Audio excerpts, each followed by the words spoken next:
All right. Good evening, folks. Good evening. Sorry we're a few minutes late. We're here live. Here's the deal with Luke and Shiloh. I'm Shiloh, obviously, and I got my favorite co-host, everybody's favorite Barber Rancher guy, Mr. Luke Simons. How are you?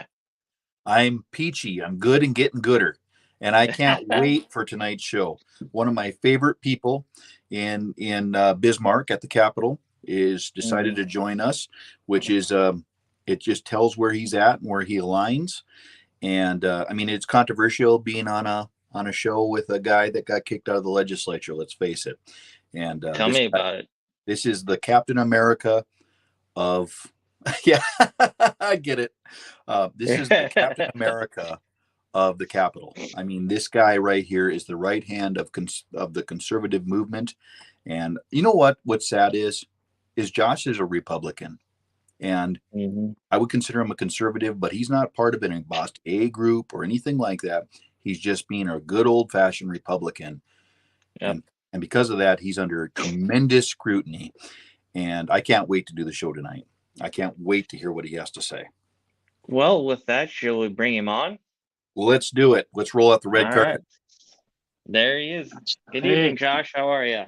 great. After that introduction there, Luke, now you're making me second guess coming on here. I mean, I don't want to be that infamous. Uh, Oh, come on. it, But I'm, it's I'm but I'm happy to be here.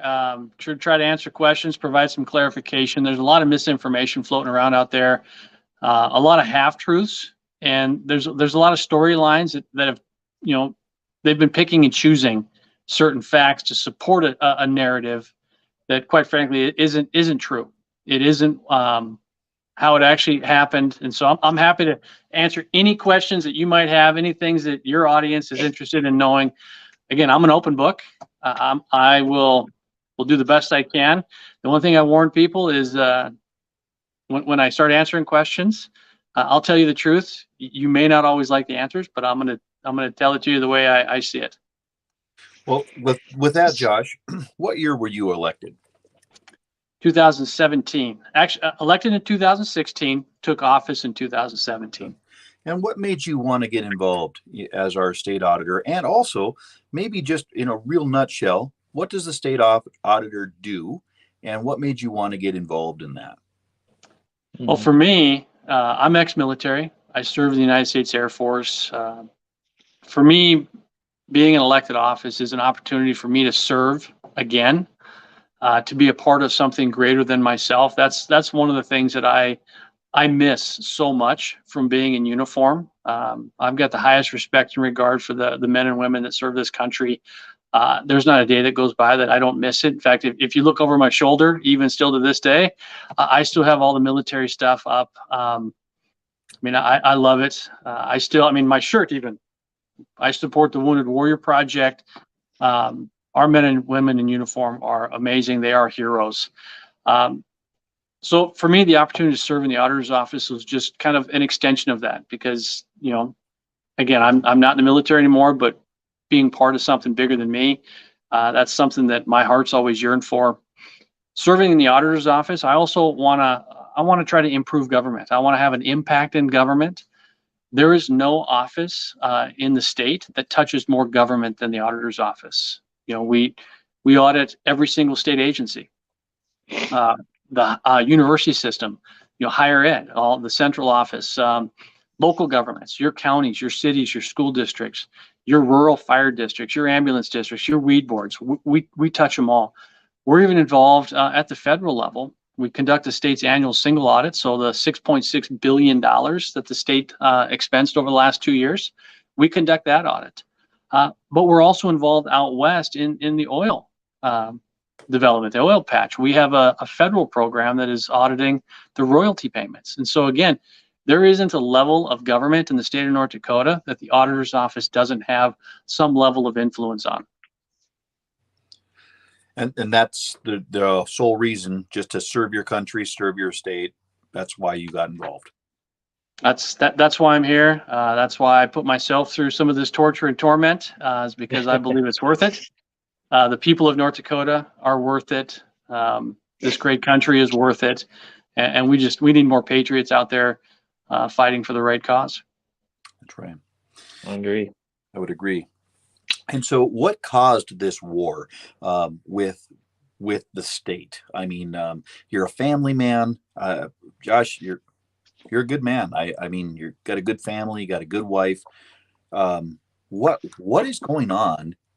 I mean, I have a pretty good understanding of what's going on, but it seems like you have the House, the state House, and the Senate, and it seems to me like the governor's office all really attacking you. And this started way back when, I would say, what, 2018-ish, probably? Well, I would even back up further than that, Luke. So if you go back into 2016, 2015 and 2016, there was a real point of conflict between the auditor's office and the legislature. And this hasn't really been talked much about out there. But there are some news articles, if you go pull them up, where the legislature wanted the auditor's office to audit university foundations. They actually put some stuff into law. They requested or ordered this audit of the university foundations, and they were looking at UND and NDSU. The audit teams began work on this, but by the end of 2016, there's actually a legislative audit fiscal review committee, and I remember this meeting happening. Very contentious, a lot of anger going back and forth between the auditor's office and the legislative committee, where at the conclusion of that meeting, they voted to basically delay our audit of the university foundation for UND and NDSU. That delay is still out there. It was never came back. Since I've been auditor, it's never come up. But that was an October meeting back in 2016 before I took office, and that really, of course, I was in the Capitol as the chief financial officer for the PSC. So I remember that meeting going on and kind of peeking in the room, because at that point, I was hoping to be elected in November. And I remember looking in there and just seeing a lot of the anger on the faces of both the auditors' staff and the legislators in the room, and very contentious. And I think that just kind of carried over into early 2017 when I came on board. It was just just a tough time, Luke. It was. I don't know if you guys were paying much attention to some of that stuff then, but not very really challenging. No. At that time, I was still trying to figure out where the bathrooms were at the Capitol. Yeah. So, yeah. Well, and those just kind of rolled forward. It rolled through. I mean, in that first legislative session, the auditor's office had an employee specifically targeted to be cut from our budget. That's very unusual, although I have seen it done in the past. As a member of the Public Service Commission, that was something that we had talked about internally, where the legislature targeted an attorney within the PSC to be fired. So it's not unusual that the legislature does this. It's very uncommon, and really I would say it's almost inappropriate for another branch of government to be reaching in and taking employment actions in another branch. That's correct. Well, we see this in local governments all the time, Mr. Gallion. Mm-hmm. Is it okay if I call you Josh? Just Josh. I prefer Josh. Okay. We see this all the time where a county won't like the way the sheriff is acting, so the county will defund the sheriff. We see that all the time. And so that's basically, from my experience when I was at the legislature, I've seen this every legislation since 2017, where they basically, I think in 17, correct me, Josh, if you recall, they wanted to say what you could perform an audit on, which was basically hamstringing you. And then after that, it was pretty much cutting your budget, which, if I recall, in 2020. So I think it was 2019, they wanted to. There you go. So 2017, they targeted an employee in the auditor's office. In 2019, it was the legislature tried to inject itself into the executive branch function of approving or deciding on performance audits. That's the session where the attorney general had to come in and issue an opinion stating that law was likely unconstitutional. That's right. And so that opinion then became the basis of us, the auditor's office. We did not comply. The legislature decided not to take me to the Supreme Court. The next session, they came back. They removed that part of the law. However, they introduced a whole nother law to avoid or prevent performance audits altogether. And I think it was in 21. It was 14. I think it was 1453 that came out, and they wanted to make all state agencies have financial audits. Now, to your average listener, they may think, well, that sounds reasonable, until you put in perspective that state government individual agencies don't have financial statements. Our financial statements for state government is actually called the Annual Comprehensive Financial Report. All of the state government agencies' financials roll up. We do a comprehensive report statewide. That's prepared by the Office of Management and Budget, and we do conduct that financial audit. So that's why we have performance audits, asking individual state agencies to go compile financials to be audited. That's a tremendous burden. And the amount of workload that would have caused state government, needing additional staff, training, it would have been a really big hurdle. And quite frankly, I don't know where we would find these people right now. We have workforce shortages across the state. We have audit firms dropping clients here in the state left and right. We have auditors retiring, leaving the business. We have a real issue. That would have been catastrophic for all of the financial and budget people in the state. And so, thankfully, Senator Wardner sat down with us. We talked about a lot of these issues, and through that communication, we actually were able to change the outcome of that piece of legislation to the point where we actually had some constructive solutions come out of it, such as whistleblower protection. The legislature added whistleblower protection. And so here I thought, after 17 problems, 19 problems, 21, finally, maybe we've turned a corner and things are getting better. Here we come into 23, and we get 1508, which, really, it was the way it was crafted is just bad legislation all around, and it prevented us from billing entities for audit fees for higher ed. It prevented us. The real issue, or the kicker for me, was the local government, 1,000th of 1%. If they had $1 million budget, I would have been able to charge $10. This division operates on those fees to pay for their salary and their operating costs. So they don't take money from the general fund, and they don't make a profit. They bill to cover their costs so they could continue providing these services. And so really restricting that without removing the responsibility is like removing the responsibility. Because if you rip the funds away, the services can't happen.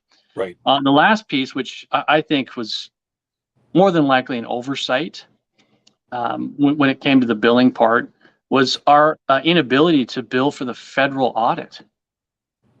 The federal audit, that single audit I mentioned, now this is an audit that we conduct, the $6.6 billion, which is the current single audit that we're working on. It is a requirement of the federal government. If we accept their money and spend it, they require us to do this audit. We charge those programs the cost of that audit, and we take that money and we put it back into the general fund. They were saying we couldn't bill that audit any longer. So here's a situation where what's the federal government? $34 trillion in debt, and now the state taxpayer would be subsidizing the federal government. Yep. The last part of the bill, and I think the last piece that's really remaining after they've amended all of that out of it, maybe realizing that 1,000th of 1% is not the right solution, is that our audits have to be approved by a CPA. Now, to us, a CPA is a skill set. And in the auditor's office, our diversity of skill is our greatest strength. We rely on backgrounds in different disciplines in all the different engagements that we are involved in. For example, we have a medical auditor on staff. She's an actual RN. You think about all of the different government programs and agencies that have a health related field.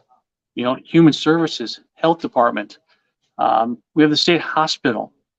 We have a veterans home. We've got up in Grafton, we've got other health facilities. So when we're evaluating those programs, trying to make sure that we're delivering the best services, when we take a look at that, our RN, our medical auditor, is really the best skill set we can have on it. A CPA provides zero value. And so to artificially apply a CPA as some kind of review that it's a higher level of auditor is, to me, that's offensive to the amazing work that we have, that our staff is doing and the people that we have.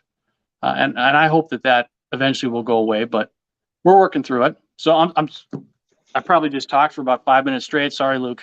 Oh, no, that's no problem. That That's was good a wealth of information there. Yes. So is the thing, auditor that audits you, is that who chooses that auditor would be my question. well, they're not getting who audits audited. the auditor? Yeah. I get that question all the time. CPA, I mean, not the auditor, the CPA. Who chooses the independent CPA that has to check up on you guys? So in 1508, that's some of the confusion I think that still exists. We don't know if that's internal review. We don't know if that's external review. We don't know if they want to try to add a requirement that the state auditor be a CPA. Now, I'm not a CPA. I do have 2 bachelor degrees, one in accounting and one in business. I have a master's of business administration with a concentration in accounting from the University of North Dakota. And I'm a military veteran. So really management, accounting, and leadership, that's really my background. And so Gotcha. we don't know. We don't know what their real goal is. When you listen to the floor of the House and some of that discussion, all of those different discussion or those different ideas kind of filtered out. Even the prime sponsor mentioned why not have the auditor be a CPA? So I don't know what their end goal is, but we're following this one. Well, the people are your, I mean, you are an elected position with a exact job title, Josh. And that job title, if the people think you are not doing a good job, they can not elect you. Vote you out. Yeah. So we don't need, let me just do a little backup. We had somebody just leave a comment. Thank you, Shiloh. If you want to put that back up for a bit, just leave it up for a while. When I sat on Lafferty, and Josh, feel free to interrupt me at any time. Lafferty, that committee is a subcommittee, so it's a committee during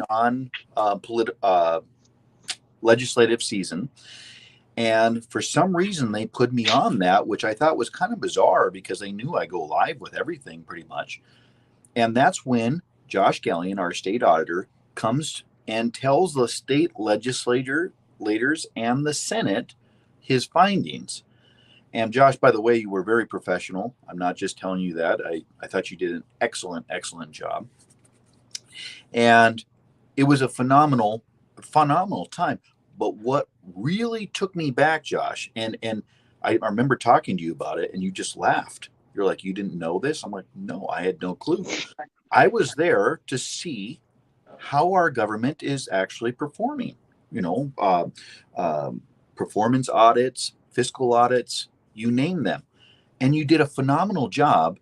And I know people personally who have brought, you could call them whistleblowers or whatever, to you, and you actually did an audit. We actually just did one in a school here. Wonderful audit. And it's keeping government running efficiently, and some overreach on it. You give somebody money, you want to make sure it gets allocated to what it was meant to do, which you did. I was taken aback by my legislators I was sitting by with the vengefulness, the attitude, Josh. I'm trying to to describe the attitude. It was vile. It was absolutely vile. and you were so professional about it because you would just present more facts. And I don't want to say exact names with you on the show, but I couldn't believe what I was seeing. And then you were like, and this is against the law, boom, boom, boom, boom. And then when I sat on that committee, you went to this, that's what really blew them up. You took your findings to the state attorney. Would you like to talk on that at all? And that was a bombshell. Well, I mean, sometimes we do find have some findings that rise to the level. So a couple of the findings or a couple of the reports that were referred, and I don't know if I want to get too much into this, Luke, because you know, the individual that advised me to do those referrals, you know, I you know, was Attorney General Wayne Stenjum, and of course he's not here to answer any of those questions. But it was under his guidance, and so we sent those on to him and for additional review, and it got a little ugly, but what's your definition of a little? Because that I don't think you could have blown that up with a nuclear bomb anymore. Well, try to be tactful sometimes, Luke. That was it was unbelievable. We got a couple of questions. Yeah. That people would like to ask, and the first one is with Donna Magram. Hey, Donna. Explain to the people of North Dakota who and why you do the audits, like these fire departments, ambulances, etc. So if you look at 5410, within there, we have a list of 21 different local governments that we are required to monitor. There's about 2,000 local governments across the state that we keep track of within our local government team. And within our section of code, there's a threshold. Mm-hmm. And so if they have annual revenues that exceed that threshold, and I want to say right now that is $750,000. It used to be 300, and I want to last session we worked with the legislature to increase that amount because we knew that, you know, audit costs were going up. As I mentioned, you know, we have private firms withdrawing. It's getting harder and harder to find an auditor, and so when you have a fewer supply of providing those services, it drives costs up. But that list of 21 entities, if they go above the threshold, which again 750.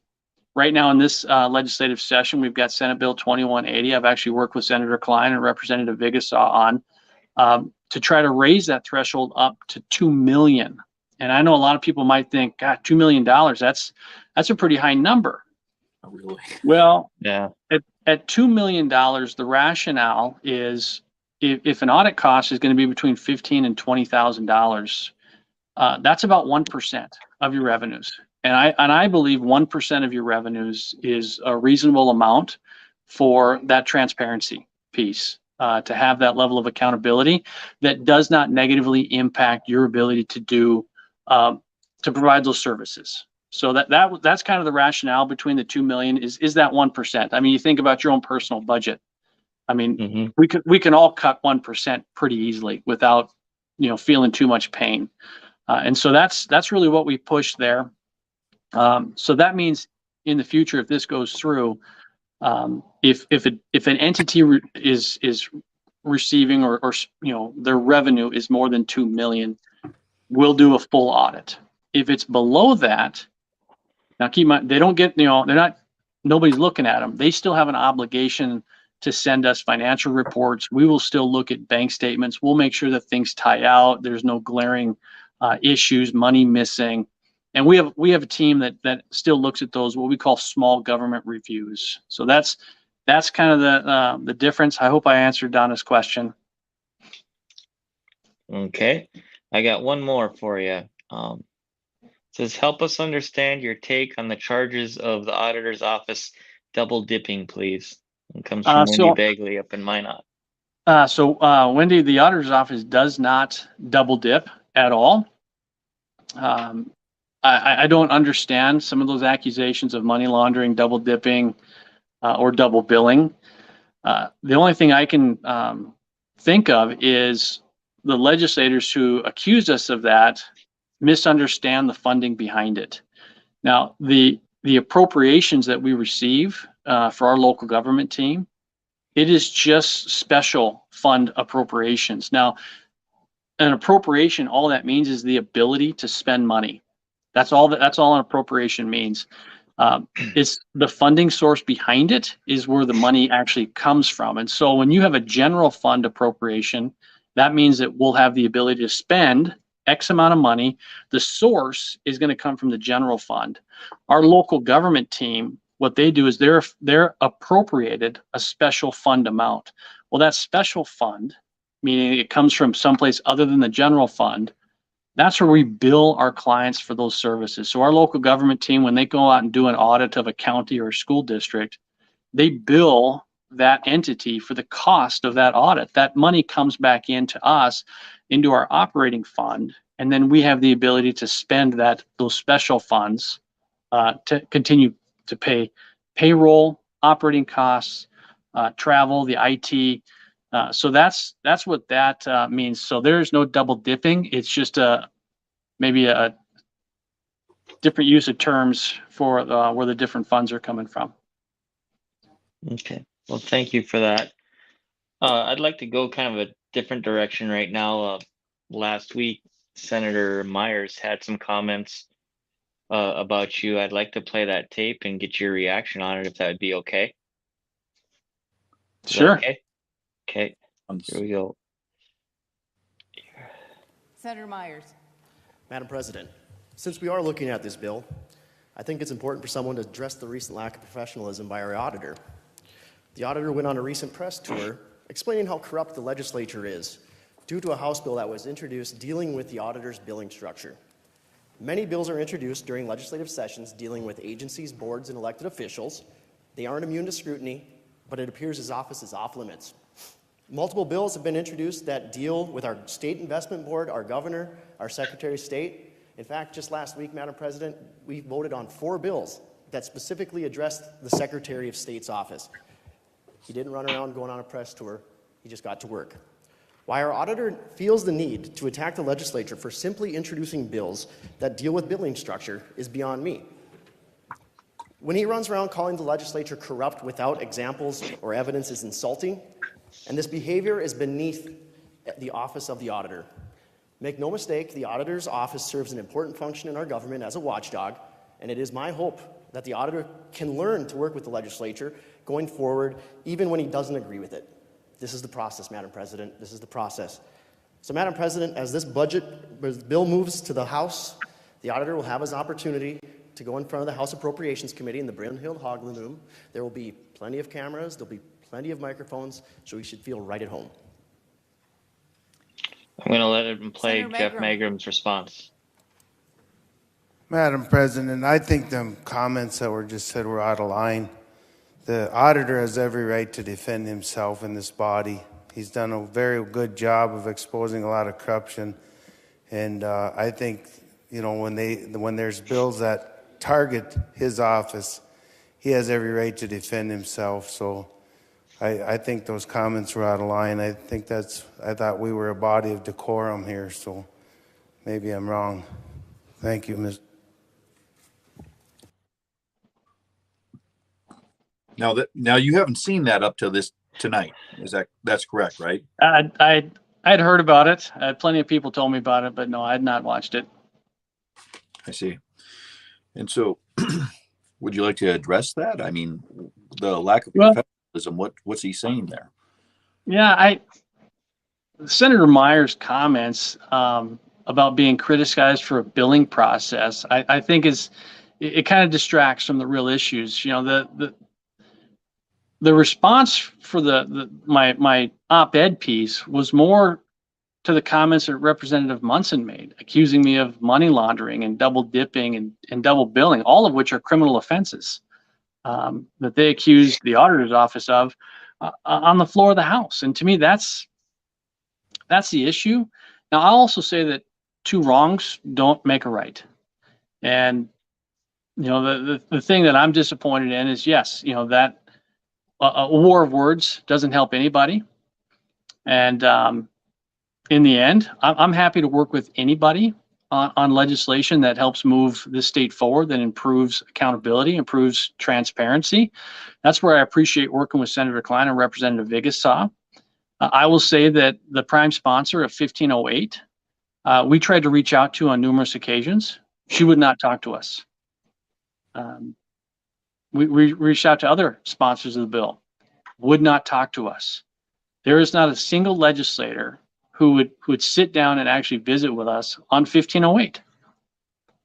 And so when all of this just really kind of got pushed through, and the negative impacts it had on the auditor's office, and then the accusations on the floor of the House, yeah, I was upset. I was frustrated, and I pushed back because I love the staff of the auditor's office. I believe in the work that they do, and I will always defend that organization. I think they provide value-added information to the citizens of North Dakota, and quite frankly, they deserve better. You know, we read stories all the time of other states. You know, for example, we just ran across one from our national organization that sent out from Florida. So Florida's legislature had a joint session. They came together. They invited their auditor in, and they asked her, you know, what barriers exist that are preventing you from doing your job better. And she told them, gave them a list of things. They gave them to her so that she could be better at rooting out, you know, corruption and fraud, waste, and abuse. And so it's things like that when we see, you know, we do wish we had that level of support here. So the graphic I have up right now is the voting results from 1508. And as you can see, House side. Sorry, you're right, correct. HB 1508, House Bill 1508. So if you see your legislator, your representative in green, that means they voted for it. And if you don't like that result, I highly encourage you to reach out to them and let them know about it. So, well, really, that's not. I mean, the battle's now going to be in the Senate on 1508, because this was crossover. passed. So it's and it is going to be in the Senate. You know, Josh, if we've had this conversation before, but a lot of times people just don't know. I'm going to say some things maybe, and if you don't agree with it, just say so. Okay. And that's fine. That we can disagree. I think personally that the state auditor was more of a showpiece for many years. I believe that basically we're pro golfers. And so when the legislature kind of was throwing money around on pet projects, and let's face it, a lot of the colleges, et cetera, and there was no audits being taken. I shouldn't say none. There was not a whole lot of controversial audits being taken place. So these pet projects kind of grew, and a lot of people are in the legislature now, and they're more lobbyists than anything. They sit on college boards, they sit on hospital boards, et cetera. And so when you took place, you started behaving like a real audit, doing real audits. And I think that kind of jarred some legislators and senators. Saying that, though, when I sat on Lafferty, I was appalled by what you were finding. For example, just bring up a couple of them.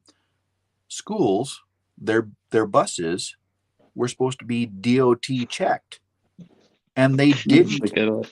They didn't DOT check their buses. Now, not the majority, but still, this was findings. And these are our most precious cargo on the road are in these buses. You got criticized for that, Josh, for bringing that to light.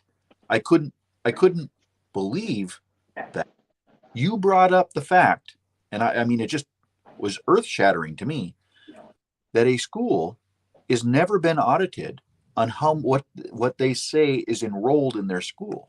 So I'm telling you, school boards, if you are in a small school board and you need extra money, say you have another 15, 20 kids in there, and you can pack that because no one's going to care. No one's going to find out. Look, I'd say don't do that on a school that we audit, because we do look at enrollment numbers. We do identify those, and we have found some discrepancies in enrollment numbers. We've found discrepancies in the different types of categories of the enrollment numbers. We have found issues where the reports that are sent to the federal government don't match the reports that are sent to the state of North Dakota. So if the auditor's office is looking at it, we do find it. The only other thing I would correct about your statements is I think the auditor's office, the staff have been doing good audits for a long time. Good. Good. The change is my approach is I believe that information, to be relevant, it has to be timely. And so we do a little bit different today to get information communicated, where in the past audits would be completed, they would be put on the shelf, and they really wouldn't get much attention until one of those legislative audit fiscal review committee meetings. Well, the challenge that I saw is when you do an audit that is like 2 years ago. So everything that we look at is we're looking backwards all the time. We'll say it's a 2-year period. We finally get in there to audit maybe 10 months to a year after that closes. So now we're 3 years away from the beginning. By the time we finish that audit, and if the Legislative Audit and Fiscal Review Committee doesn't meet for another year, some of that information might be 4 years old. Well, how valuable is that information at this point? Yeah, it's not. I mean, laws change, funding changes in that time period. And so it could get to a point where an audit that we did, it could have been a great audit, but because nobody looked at it, nobody really gave it much attention. It's not maybe things happened, so it became irrelevant. So that's where I changed our methodology. I changed how we communicate. I changed how we get information out there, because I don't have the ability to change government directly. I don't. I have the power of the pen. We do amazing work. The team does amazing work. We issue a report, and it's up to those charged with governance to make the change. Well, if we're not getting that to the hands of those charged with governance and then informing the citizens who ultimately hold those charged with governance accountable, how can we expect government to change and improve? And so that's where I changed our communication strategy. And I still think today that's what gets some people upset is we do communicate with the citizens. We're always looking at adjusting that and modifying that. We want to make sure that we don't, we're not trying to sensationalize information. And so we're trying to find that balance even to this day to make sure that information that we put out there, we want to remain factual. That's our objective. We want to stay objective in how we portray it, so that they can understand how the government is spending their money. Correct. Gotcha. Now, I'll just I'm glad that you corrected me on that. I guess I wasn't pointing at the staff. I was just saying that the way the audits had been doing it for a long time, it wasn't being taken seriously. In my opinion, I didn't see it being taken real serious. I feel like, and it doesn't necessarily reflect the views of you, that our last state auditor was kind of in with the crowd and didn't rock the boat at all with earth-shattering audits. And I feel like you came in with a different approach of, this is my job. I'm going to root to the bottom of this. All findings will be exposed, good or bad. And that's how I feel there was a difference there. And I just don't think the legislature was ready for that. Right. That not being ready for that might be a fair assessment. I mean, I came in and I drastically changed the approach.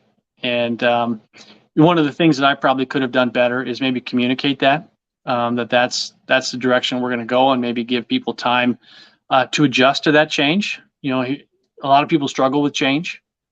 And so again, in the auditor's office, we're always learning. I have no problem saying where we could have done things better. We could have done things differently. I'll be the last person to try to act like we did everything perfect from the beginning. We haven't. And we try to learn from those errors and some of those mistakes that we've made, and we want to make sure that we improve them going forward so we don't continue making those mistakes. Correct. Correct. Yep. Yeah, I was, one of the things that I took away when I was sitting on Lafferty, and this isn't about me, is I would take those findings, and then when I would sit in committee on years where we were actually voting on, I would use that when these entities of government would come up and say, well, actually, the state auditor found this, this, and this, and this. And we actually were able to have real conversations with the leaders of the department. That's exactly kind of what I'm thinking. I agree with Donna. Have you thought about it? I do not. I do not agree with Donna, and that kind of stuff needs to stop right now. Well, Josh, it's funny because Rick and I's approach were very much in people's face. We were trying to cause a understanding of government. We were trying to start a fire so big that people would kind of get the idea, like, hey, we need to do something. Josh, I don't get that feeling from you at all. I mean, you have been just very professional, doing your job, keeping your nose to the grindstone. This is my general gut feeling of you. I think you'd be a great governor, honestly. I appreciate the confidence you have in me, but no. Not ready to take on a billionaire. I get it. Well, I think there comes a part in life, Luke, where you understand where your skills are and your strength is. And I feel like, the auditor's office is a place where it fits. How about that? It fits. Well, you say that, but yet, would you say that argument is sound with our president right now? I mean, honestly, you're saying that, that should be a highly competent person in that position. And I'm thinking anybody could be elected for anything right now. Well, I mean, his greatest nemesis is the staircase. So, I mean, I don't know. No, there just comes a life where, when you get to know yourself and who you are. And I love serving the citizens of North Dakota as a state auditor. And at this point, my focus is looking forward and potentially doing that again in 2024. Good deal. Well, of course, we'd be supporting you. You bet. Do you want to touch in on this Williston school that you just finished an audit with? Yeah. That I think would be. We did interview a guy a couple weeks ago that was very enlightening, very smart man, and of course he brought you in a very positive light. Could you just go how you were approached, what made you take the case on the audit, and then your findings, if you don't mind. So I don't have the report here in front of me to go through the findings. There were 21 findings. I can talk maybe about a couple of them. That's I can tell you that's the largest local government audit report that the state auditor's office has ever done. So the Williston audit, I would first want to applaud the individuals who initiated this process. This came in as a petition audit. So these petitioners had to go collect signatures. Once they collect enough signatures, they get turned into us, and the state law says we shall conduct that audit. So it's not something that we chose to do. It's not something that we sought out. It's the citizens in that community wanted this audit to be done. They collected the signatures, they turned those in, and we conducted that. We looked at the city school district, and this is going to be really, it's kind of a three-part process for us. There's the Williston School District audit, and then there's the rural one, the county school district audit that was done with I. Bailey. The next audit that we do, we're going to do this summer, and it's going to be the combined school district audit.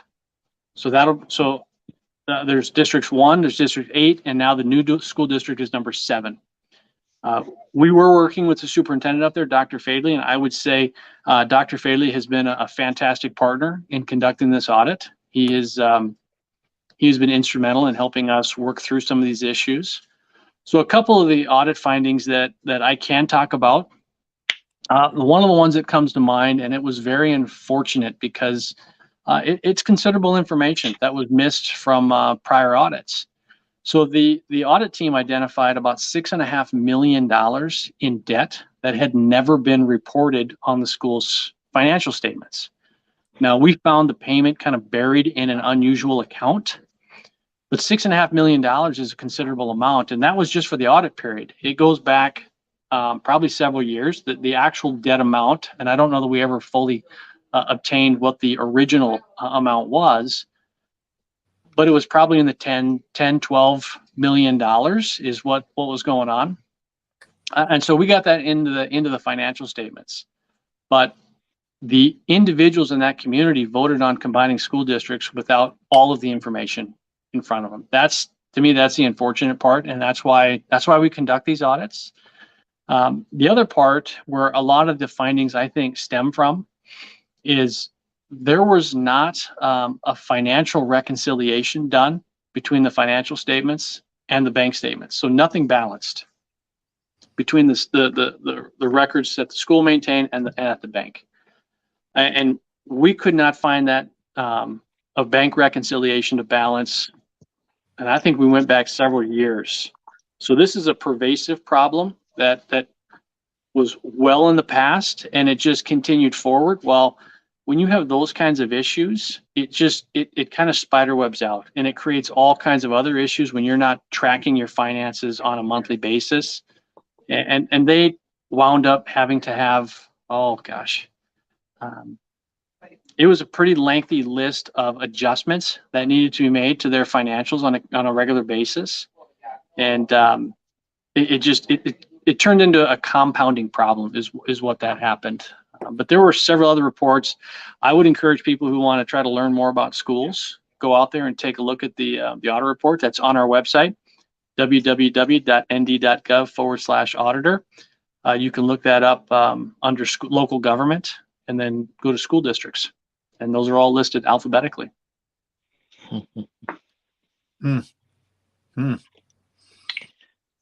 I know when Dennis was on, he mentioned that there was a credit card with $1 million credit limit that wasn't authorized by the school board.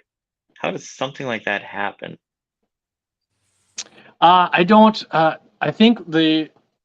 don't know if it had $1 million limit. I want to say the credit card one, we did not have, I think, approvals by the school board is what that finding said is so there was quite a large amount of purchases that the school board had never, I don't know if they weren't made aware of it or we just didn't have record that they had approved it in any kind of a official school board meeting.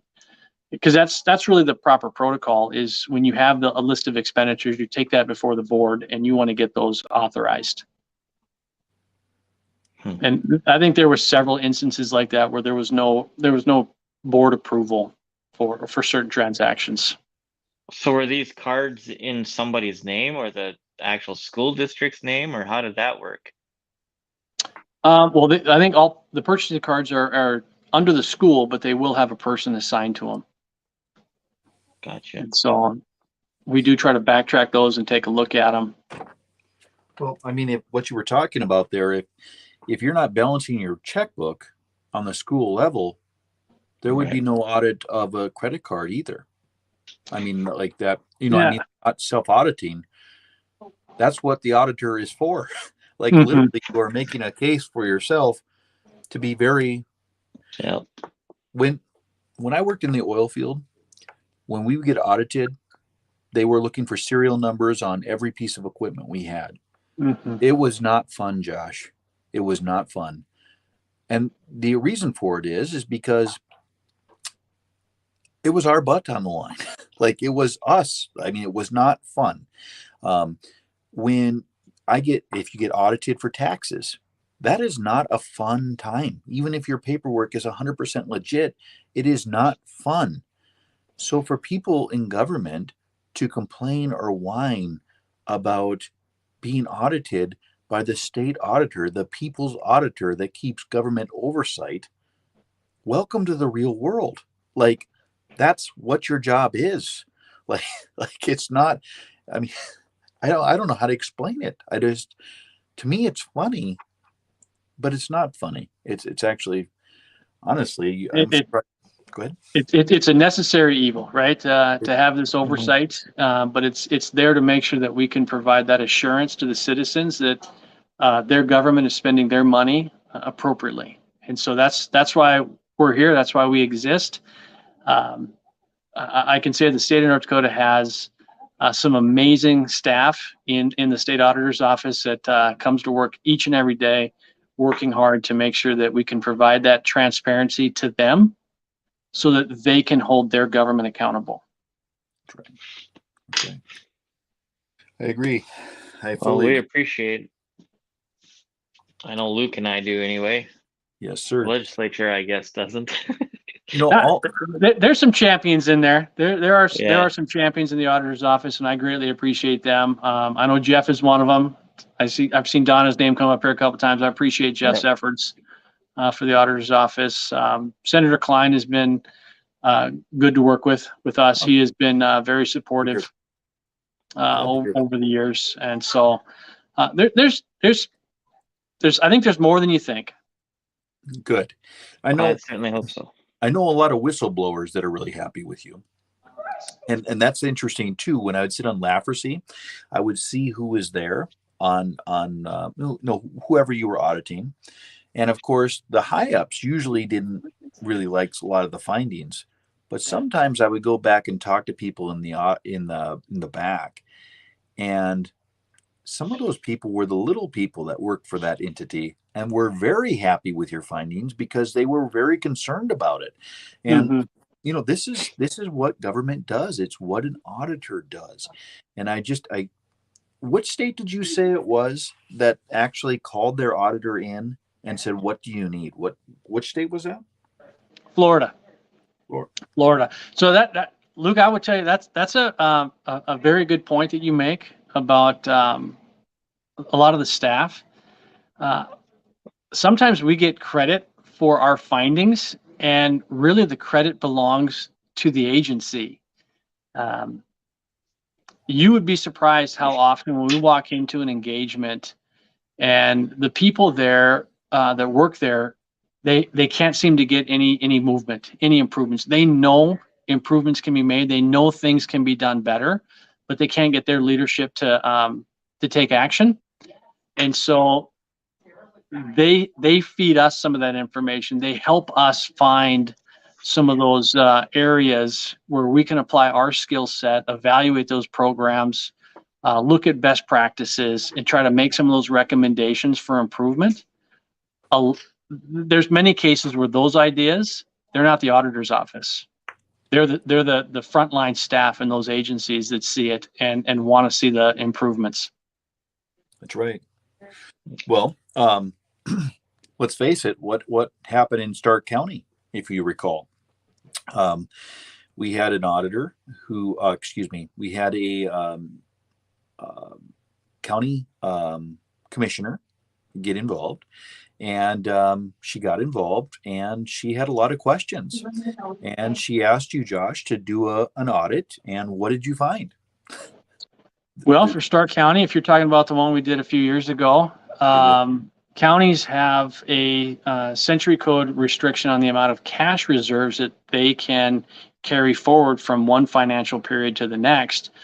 And what we found is Stark County had well above that amount. And if I recall, it was something like 20, somewhere between 20 and 30 million, I think, above that threshold. Now that sounds like a lot, but Stark County, Luke, I'm sorry to tell you, is not the blue ribbon winner in that category. Billings, I think, right? Billings is up there, but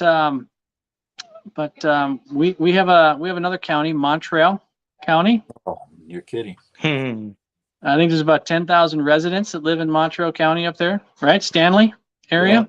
Yeah. Yeah, I want to say the last number I looked at was about 190 or $200 million was their cash on hand. And for a county, I would say it's unusual to see a county without a liability section, but Montreal County has no liabilities and $200 million cash and investments. Unbelievable. Wow, it's unbelievable. We do A lot have of money. question That's from, a lot of money. we do have a question here from the audience. What do we need to do to get an election audit? Contact the Secretary of State's office. That may not be the answer that you want to hear, but at this point right now, the North Dakota Auditor's Office does not have authority to do that. There's nothing about government that's easy. Yeah, we make Republicans make fun of Democrats because Democrats want Obama phones and they want, somebody to fix their problems. But the truth is Republicans are the same way. We want somebody else to fix our problems, and it just doesn't work that way. Josh, I came to you with a couple of different things, and by the way, too, just a shout out. I had some constituents that had some issues with when you get hurt on the job. I always call it something different. WSI. Workman's comp. Yeah, workman's comp. And back when I was a legislator, I called Josh and I asked Josh if he'd be interested, and Josh said absolutely. Tell him to be in my office. They set it up, and I mean, this is how accessible your state auditor is, you guys. He's literally a phone call away, like literally a phone call away. This man called you. He came in with 6 big boxes of paperwork. He had some binders full of stuff. And you guys went through everything, and it was just amazing. I brought a couple different things to light, and at that time, you couldn't do the audit because of financing. Literally, you had too much going on, which means to me is we need more staff at the audit. But anyways, well, Josh, I'm not a big fan of growing government, but government has grown beyond the auditor's office. We do the best we can to try and stay on top of our workload, but it's always a challenge, and the challenge that we're facing right now is, we usually spend about $4 to $4.5 billion in federal funds, and these last 2 years we spent $6.5 billion in federal funds, and that's not going away. A lot of the money that was distributed during the COVID pandemic, these programs can spend this through 2026, 2027, and so these major projects for us are going to continue for the years to come. And when you say us, you're not talking the state auditor's office. You're talking the state government. Obviously. State government is the one that's going to expend it, and then we have the responsibility of conducting that federal audit. Jan. Yeah, we got one more. This is Go ahead. She is the female version. She is the female version of Captain America. She's fantastic. We love Jan. Yeah. Okay, so can the general public do a petition to request a full financial and performance audit of the North Dakota University system? Petition audit to do Jan, I have to think about that, because normally the petition process is meant for the local governments that have a jurisdiction, and it's tied back to the last election, I believe, for cities and counties. It goes back to the last election for governor, and it's 35% of that electorate. So the petition process really implies local governments. Gotcha. We do performance audits, though. I mean, of the system office, so the central office, and then we also do performance audits of the campuses. So if there is something of interest there, Jan, I'd be happy to sit down and visit with you about some of your ideas or some of your concerns. The full financial, we also audit through our annual comprehensive financial report. We audit the university's financial information. So we do cover all of those. And so I just wonder how or what concerns might be. There we go. Well, thank you, Josh, so much for joining us and taking time out of your busy. I mean, this is one of your busiest seasons. Thank you so much for doing this. Yeah. Thank you very much. We appreciate your time. Yes, sir. Happy to be here. Love to answer questions. The more we can do to let people know how the auditor's office is working for them, I'm always ready to help. For some reason, this lack of professionalism, I didn't catch that on the show tonight. I just didn't catch it on the show tonight. I'll work on it for next time, Luke. I'll see if I can get a little more disgruntled. Yeah, if you would, I hate to, if we're going to play stuff that's said on the House floor, that's the other thing I'd like to address real quick. I mean, we're up against the clock here, but, you know, when these people say accusations on the floor, and that's what they are, I mean, like you said, you said it, they accused you of breaking the law. That's a big deal. That's a big accusation. There is no other way to rebuttal this except publicly. And that's exactly what you did. So if they're saying that's unprofessional, well, so is making accusations on the House floor or the Senate floor in this case. That's a big deal. That's a really big deal. And so my hat's off to you. And every time I think about you, I pray for you and your family because I know this is stressful. And I just want to thank you. I really do believe what I said before the show. You are the Captain America in our North Dakota House. Government. So I appreciate the support. I appreciate the prayers. We're going to keep doing the right thing every day in the auditor's office as long as I'm there. And that's our focus is do the right thing always. May not be the most popular, may not always be the easiest, but as long as we're doing the right thing each and every day, at least striving to do that, I think good things will happen and good will prevail over evil. Amen. Always so. God never said do what's easy. He said to do what's right. That's the truth. There's an old timer in our church, and he always does a song. He plays his guitar. He's got a beautiful Mexican wife, and they're just such a beautiful couple. And his song is, "You'll never go wrong when you're doing what's right. There's coming a payday someday." And that's so true. You'll never do wrong when you're doing what's right. So thank you. Thank you. Thanks for having me. Thank you. You bet. Thanks again, Josh. Thank you. What an honor. Wow. That was awesome. Isn't he a professional person? I mean, he is. Very much so. And he has probably somewhat of a right to take some things personal, but did you sense anything? And I'll tell you from private conversations with Mr. Gallion, Josh Gallion, our state auditor, that's exactly how he is in his garage. That's exactly how he is in any public setting or private setting. He holds nothing personal. He is strictly professional. And I respect that. I respect that. It's a good man. Well, with that, I guess that's going to be our show for the night, folks. So thank you much for tuning in. Please like and share. If you guys haven't seen our YouTube channel yet, please subscribe to that and hit the bell so you get the notifications when we go live. And I guess that's all I have. Do you have anything, Brother Luke?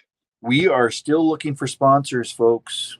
I'm sorry, but this world is run by money, and we still are looking for sponsors. If you have a shop, a business, a whatever you want to sell, as long as it goes along with a Christian conservative narrative, we would be very interested in talking to you. So you can call Shiloh or myself, and we will definitely be playing ads in the future to help pay the bills.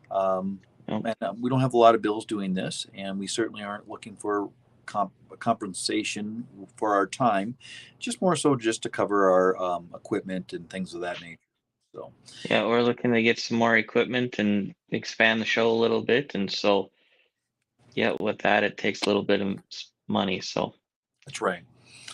Well, Shiloh, you have a great weekend. Careful of aliens. You don't want to get abducted or whatever, and all these sites everywhere and stuff. I'm telling you, isn't it kind of a weird world that us tinfoil hat people are the only people saying those aren't aliens? All right. Like, hello. I'm not too worried. I don't think anybody wants to abduct me, so that's what my wife tells me anyway. So and my daughter, but no. It's all in good fun. But all right, with that, we're gonna sign off. Happy trails, folks. Without further ado, happy trails.